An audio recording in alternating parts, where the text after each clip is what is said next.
collègues, je voulais profiter du renouvellement du mode de gestion de plusieurs centres Paris Anime lors de ce conseil pour vous partager une réflexion que les élus Génération ont depuis plusieurs années, que ce soit dans les différents arrondissements où nous avons eu la chance d'approfondir notre connaissance de ces magnifiques équipements de proximité, ou bien à l'échelle parisienne. Et j'ai eu l'occasion à plusieurs reprises de m'exprimer à ce sujet en commission des services publics. Et je voulais dire, Madame la maire du 5e, mon intervention ne concerne bien sûr pas spécifiquement les centres Paris Anime du 5e arrondissement. Pour revenir peut-être sur les 50 centres Paris Anime et leur histoire. En parallèle du développement des centres sociaux, ils offrent aux Parisiens, Parisiennes, enfants comme adultes, une pratique artistique, sportive, amateur, sous la forme le plus souvent d'ateliers hebdomadaires dont le tarif dépend de la situation sociale de l'usager, de l'usagère. La convivialité de quartier s'y développe autour d'événements festifs, des conférences, une participation à la vie de quartier, à la vie citoyenne.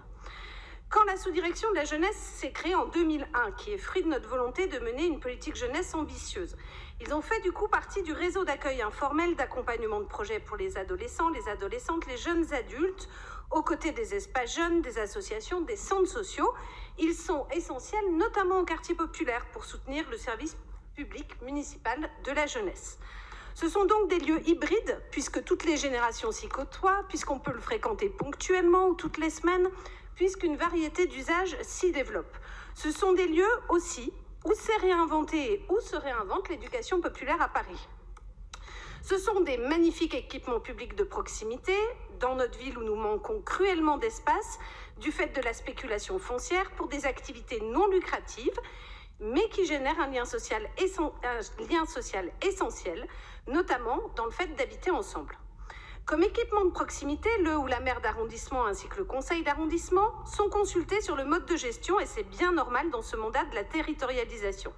Il ne s'agit donc pas ici de juger d'un choix d'un arrondissement en particulier, mais de vous expliquer pourquoi nous allons nous abstenir sur le mode de gestion de la DSP.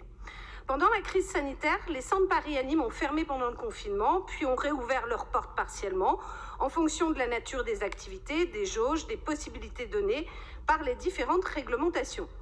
Les différentes activités n'ont pas pu avoir lieu, notamment les activités régulières, ce qui a généré des attentes légitimes de remboursement et des difficultés financières pour les associations qui gèrent les centres Paris Anime en DSP. Notre conseil s'en est d'ailleurs saisi par l'interpellation de vœux émanant de différents groupes et de différents arrondissements.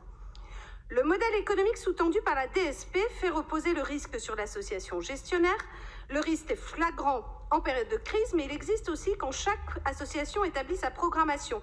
Quel atelier maintenir s'il n'y a pas suffisamment d'inscrits? Comment développer une activité nouvelle en lui laissant le temps de trouver son public?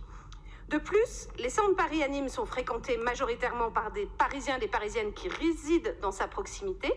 Nous savons que les situations sociales ne sont pas les mêmes. Des centres Paris Anime situés en quartier populaire auront donc une fréquentation de Parisiens et Parisiennes aux revenus modestes et donc qui contribueront selon la tarification sociale. Un centre Paris Anime dans un quartier plus aisé générera plus de recettes. En outre, le cahier des charges qui est établi au moment du choix du gestionnaire induit la logique de passer commande et non de partir de la réalité de chaque territoire. Il ne laisse pas la place aux expérimentations qui font la vitalité de l'éducation populaire. Il ne laisse que trop peu de place à la contribution de celles et ceux qui les fréquentent, aux démarches de participation citoyenne qui pourraient venir soutenir leur élaboration. Quant au choix du gestionnaire, il repose sur une notation où le prix est un critère dominant. Cela veut dire qu'un projet évalué plus favorablement peut se voir éliminé au profit d'un projet moins cher. Vous l'avez compris, dans notre ville où nous cherchons à développer les solidarités, les liens de proximité, l'innovation sociale, la DSP nous semble obsolète, trop associée à la logique de mise en concurrence du XXe siècle pour être opérante dans l'avenir. Nous souhaitons contribuer donc à la réflexion sur de nouveaux modes de gestion des centres Paris Anime. Nous proposons qu'un groupe de travail impulse ces travaux. Il pourrait être constitué des maires et élus d'arrondissement intéressés, des membres de la 6e com volontaire, des services, des gestionnaires, des membres du Conseil de la jeunesse et des générations futures. En attendant la réponse donc de l'exécutif, nous nous abstiendrons sur cette délibération. Merci Madame Macquoy. Je passe la